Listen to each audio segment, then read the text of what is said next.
From the Times and the Sunday Times, this is The Story. I'm Luke Jones.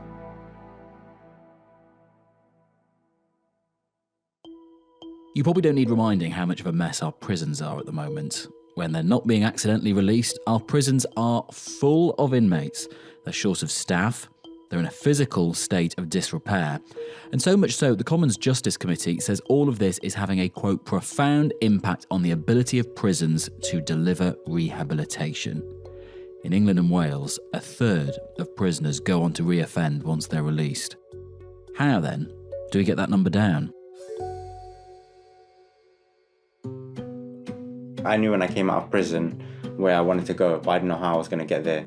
One charity working closely with prisoners before and after release is achieving it. Their offending rate is down to under a tenth. I mean, if Switchback wasn't here, I don't know if I would be here now. After I came out, I engaged with them, they helped me get a job. I didn't like that job, and they helped me get into fitness. I've got a very successful fitness career. Switchback is one of the charities supported by this year's Times and Sunday Times Christmas Appeal, and they help ex-offenders with a number of hurdles they've got to clear once released back into the world. Housing, work, finances. When you leave prison, you're given a discharge grant of £89.52, and you're told to make life work. You're not given a phone, you're not given data, you haven't been able to apply for benefits yet because you can't submit an application till the day you leave prison, and there's a 6-week processing period. Today we'll hear how the charity has helped one ex-prisoner in particular.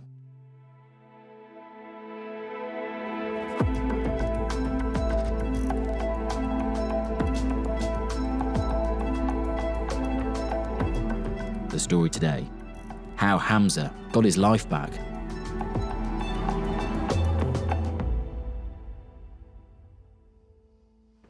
Right, into this lift, up to the 3rd floor to Switchback. Oh, mind out.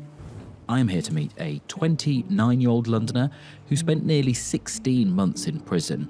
We're not using his real name, we're going to call him Hamza. Hi there. Nice to meet you. Hi, Amy. Nice to meet you. It's my colleague Shabnam. Hi, it's Hamza. Hi, Hamza. Nice to meet you. Oh, it's nice and warm in here. It is nice and toasty.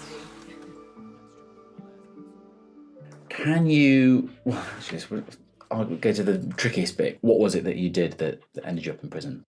It was like a fraud crime. So we were just taking money off victims. We were literally asking them for like whatever they had, like their savings and stuff like that. Looking back, I felt like we were pressuring them in a situation where they felt uncomfortable, and it's not good to put people in that situation. So I hadn't ever been to prison before. My only other time being in an institution was being in a mental hospital, which was in 2017 and 2019. I actually went into prison at the start of 2022, so it was like just near around COVID. At the time when you were doing that, did you think it would end up with you in prison? I didn't know. To be honest, I found myself around the wrong people, and I found it a way of coping with boredom. I was just going with the flow. So it wasn't for the money. You thought, I need this money and now I'll do that together. It wasn't really for the money, to be honest. So it's 2022, you're sentenced to a custodial sentence. As you say, it's sort of the tail end of COVID, so that's got lots of its own challenges. What was it like when you actually arrived in prison? I mean... It's sort of like surreal. So in the beginning, you go to sleep, you wake up, you think you're in a dream, but then it hits you and it's reality, and it's like, you can't get out of here. Being locked in a room and the keys not there, and somebody comes and opens the keys. Even then, they're just letting you out to another room, and you just can't get out. It is very depressing. You're stuck in a room for 23 hours of the day with another person that you don't even know. You have a disagreement, you have a fight or whatever, or you bite your tongue and just... So you have to decide what you want to do. And obviously, you realise in life that every action has a repercussion. So, you've got to make that decision at the end of the day of what you want to do. Was it quite violent? Very, yeah.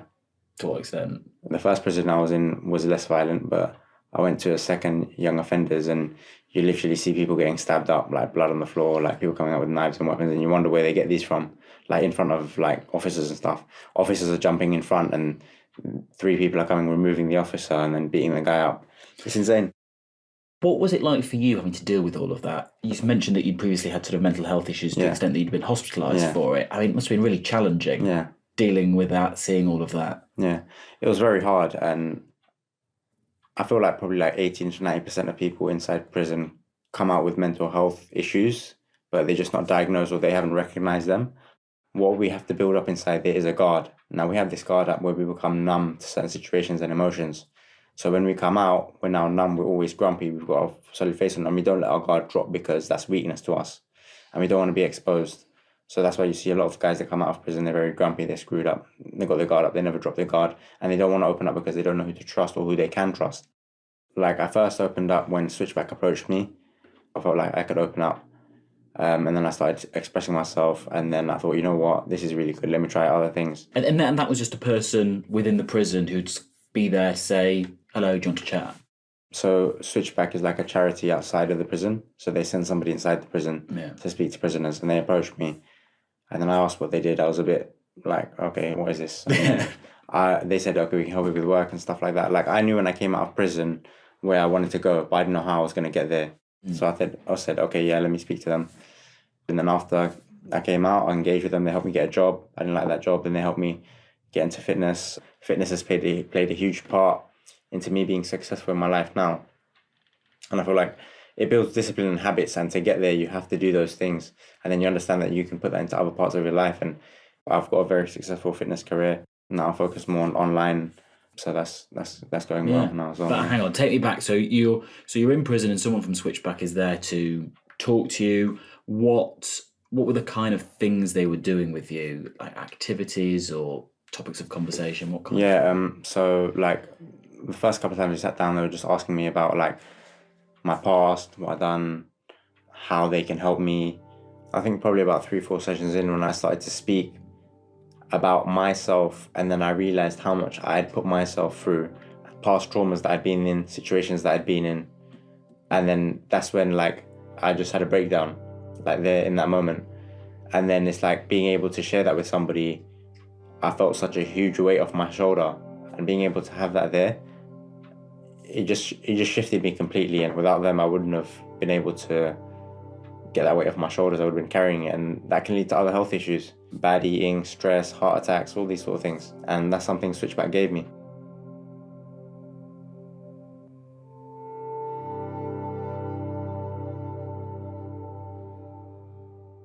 But they must have seen something in you. Yeah, for sure. Thought you were a prospect worth sort of spending time on to help. And I feel like everybody's like that as well, where it's just about being able for the person to be able to break down their wall and speak. But a lot of people aren't willing to do that. It took me about 3-4 sessions. I was thankful and lucky enough to have a Switchback mentor who was patient enough with me to spend that time, because if it was only 2 sessions and she gave up, I probably wouldn't be here and I'd be here today. Just being able to speak to somebody openly without them taking judgment or bias, and me feeling comfortable and knowing that, allowed me to open up more and understand that, okay, this person isn't here to use me or manipulate me, which I was sort of used to my whole life, and especially inside, And what is the relationship like between sort of mentor and mentee? And I mean, how often do you speak? I'd say probably like once a week inside. Yeah. And what kind of things would you talk about? Just stuff that's gone on, stuff that's bothering me, how they can help, plans when I get out. So they also help you make a roadmap when you get out. What do I want to do? How they can help me? Where to go? And they referred me to a lot of other. So if they can't help me, they'll refer me to other charities who can help me, or other places to go to. And obviously you'd never been in prison and left before, but how useful do you think that was, having someone help make that bridge from prison to life outside? Oh, extremely useful. And just coming to the meetings, seeing the people, everybody's coming here greeting you with a smile, meeting other people who've been released from prison. We would have meetings at Switchback. You'd have all the ex-offenders who have left come out, and then we'd have like, at the start, everybody would sit down, or we'd go around in a circle and somebody would say their name and they'll give like a sentence, and then people start to speak, and then you see the ones that are holding back, but then as you speak more, you see other voices come out, and then it gets, by the time you're at the end of the session, everybody's spoken, and then you understand, and then you grow a sort of bond. Do you think there's a stigma around prisoners and former prisoners, in that some people might, you can already hear people saying, well, they got themselves into this mess, they should help, they should sort themselves out, why should we be helping? I mean, do you ever sense people judging you or not thinking you're worthy of support because of your past? Oh, 100%. And I can't blame them, to be honest. But everybody makes mistakes in life. So I think there are some people who are bad, but I think it's always good to filter out and find out the reasons behind, because people make decisions based on circumstances. If you don't know the circumstances, how can you judge somebody? So I always try and put myself in somebody else's shoes before I speak or understand or see them. Like, I always try to understand why, and then the level of thinking, because if you don't help somebody to rewire the way they think, they're just going to continue to make the same mistakes. And that was like me without Switchback. They helped to change the way I think and the way that I look at things, and understand that I don't need to do this anymore. I can do this and I'll be better because I've got skills, and look how well I've done in the past. So if I just transfer my skills over to something that's useful, I could do so much better, because there's so much opportunity out there and we just don't know.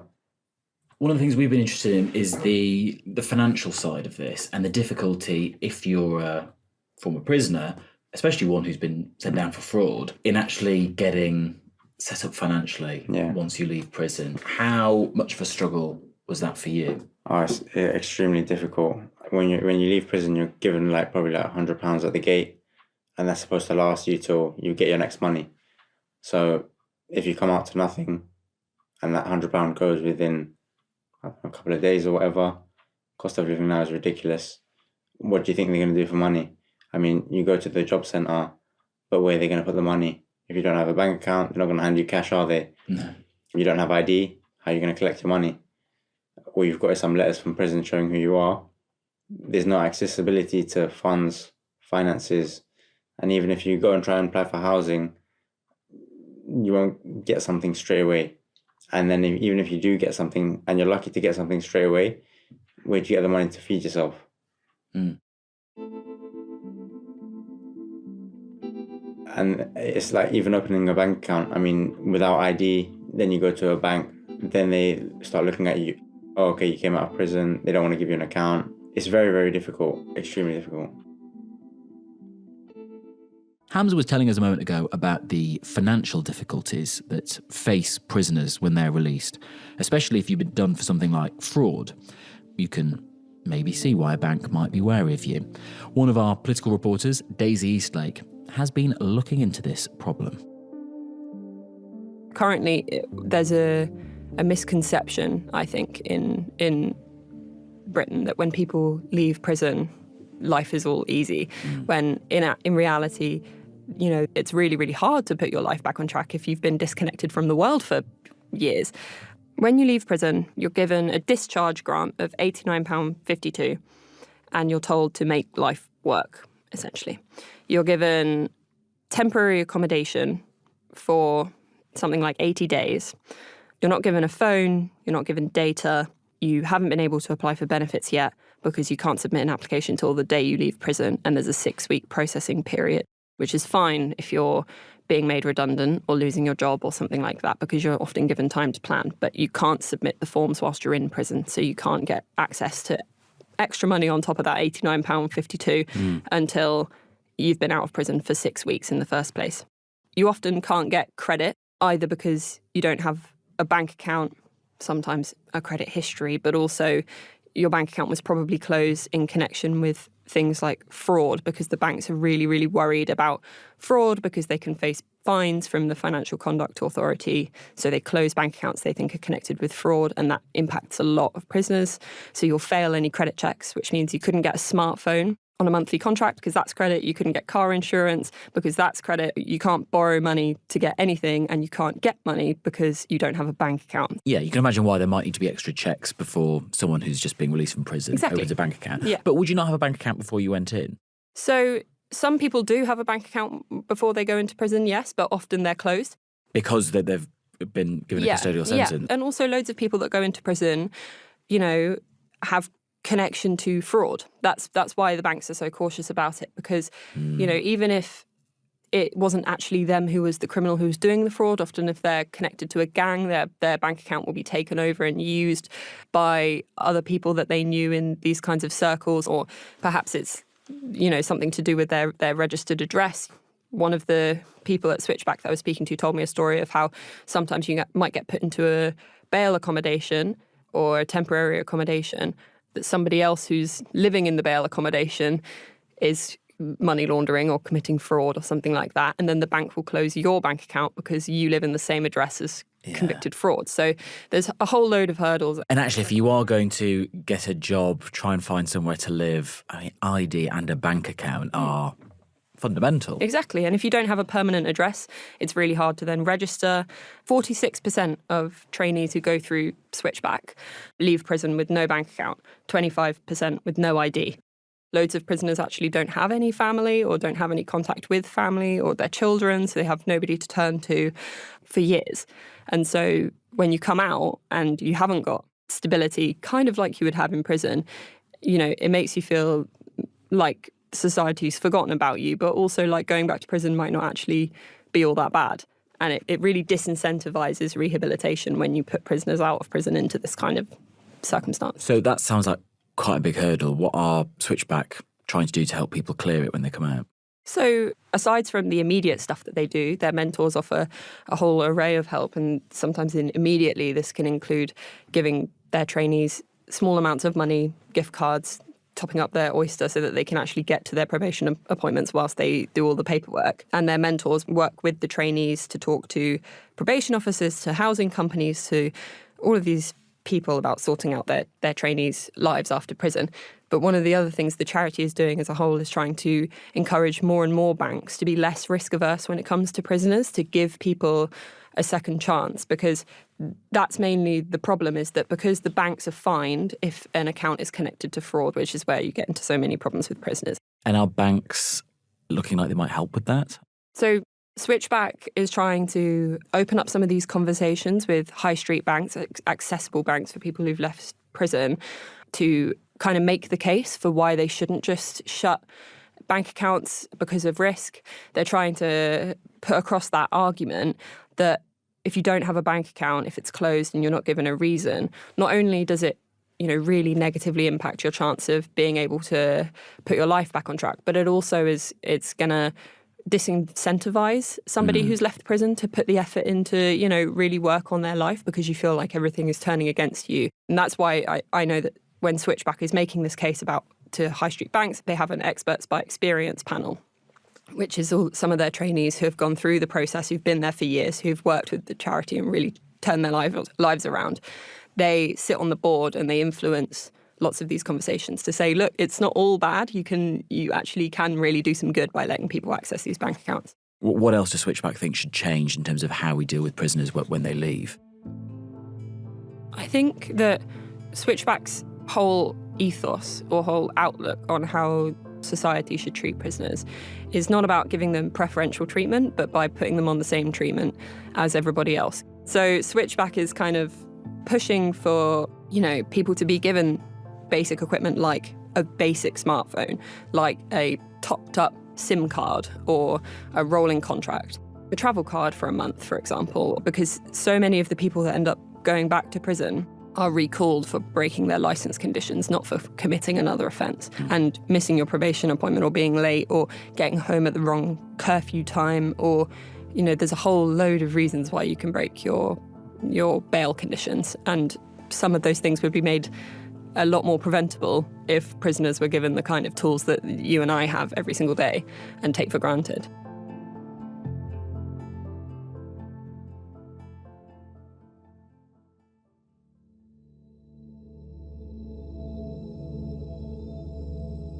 So let's all stand up and we'll just do some really basic movements just around the shoulders and the spine, just to like ease it.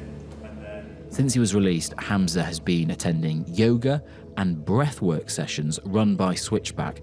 It's one of the things he says that has helped him turn his life around. as you breathe in now, just reach the arms up. You'll squeeze that space between your shoulder blades. Big breath in. Exhale back to where we started, round the shoulders. Lovely. So breathing in, so open up. Exhale to round. Nice. So I was approached to do a yoga class by one of the teachers that was actually part of the IT course that I'd done. And at first I thought, oh no, yoga's for girls, why am I going to do that? Especially in prison, you're meant to be masculine and stuff.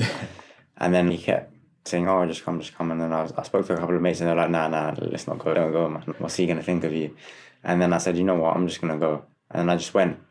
Have you ever done yoga before? I had never done yoga before, so I didn't know what to expect. So then we went over to the room and then he told us to lie down and then look up. There was a few of us. So I was like, oh, this is pointless. And then he just said, close your eyes and start breathing. And then it's like, it's not until about 5 to 10 minutes into it you start to relax. But inside prison, you can't really fully relax because you have to go back. So if you go to a relaxed state, then it's stressing your central nervous system as well, because like you get triggered as soon as you go. So it's putting your body back into survival mode. So it's like a big shock. So you're just even more like alert. But then I was thinking about it before I went to sleep, and I was like, oh, this is all right. And then what I'd advise people to do inside prison is, look, if you're not going to go, just grab a few of your cellmates and just say, oh, look, we're just going to go there for a laugh and just get some time out of your cell.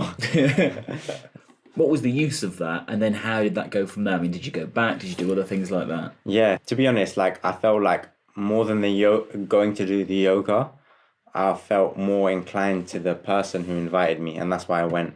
So that person's Rory Bradshaw, somebody who I'm very close to now. I speak to him every week, and he's been a great mentor for me as well. When I came out of prison, Rory invited me to some yoga sessions. So that's like yoga for men only. One of the things that I found there is like, I was doing the poses, and then he was like, the room, the scent, the melody, it's all a calm and relaxed tone, something that I've never been exposed to before. So I take things easy. And what I found was I was doing a lot of the poses, and they say to go deep into the pose, and I was going deep into the pose. And what I found was I was holding on to my breath, and then they'll say, okay, breathe. The instructors would be coming around saying, breathe. And then that allowed me to breathe. And then I learned breath work through that. And just doing that, anybody can do it. And then you just feel like a weight come off your shoulders if you try and do that throughout your day. I mean, if you're having a lunch or tea or coffee, but as soon as you do that, it relaxes your central nervous system and it lowers your heart rate, which will release your stress. And that's something that I learned through yoga. And then I kept going until I got busier with my career. And then he invited me to a sauna and plunge in Old Street. Like an ice plunge? Yeah, ice plunge, sauna. That was really good. It was like you need your breath work for that. Yeah, you need breath work for that. And you're sort of in a hot room with a bunch of guys, and somebody just goes, and then somebody starts speaking, and then everybody just starts opening up saying, oh yeah, I've done this, I've done that. And then you just start talking. And then it's like you grow a bond with these guys, and it's like these sort of conversations don't happen out in public or in normal places. But when you're in a confined space with a bunch of guys that you've met, you've done yoga with them in the sauna, and then afterwards we went for food as well. So the next time I see them, I can say, oh yeah, I've done this, and they'll give time to you because they know you. And it's a great little community he's got. Amazing. A bunch of guys, and it's really good, really friendly people.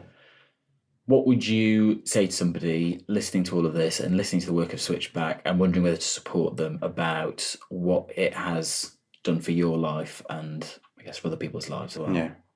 I mean, if Switchback wasn't here, I don't know if I would be here now. It's just helped streamline my journey and avoid me going back to prison. And I remember when I came out of prison, I was in a situation, I was so comfortable with my mentor to tell her what had happened. And it's like just telling her, sometimes we just need to tell people and then we realize the decisions we need to make. But a lot of the times in real life situations, people don't do that because everybody's got something going on. But having a Switchback mentor that's dedicated to you means that somebody's actually going to listen to me. Like, yeah, I live a completely different life now, and it's like you don't need to do crime to live a good life. It's like somebody showing you something that's not real. You might see a diamond that's shiny, but you don't know if it's real or fake. That's basically what people are being sold, and then they end up in prison.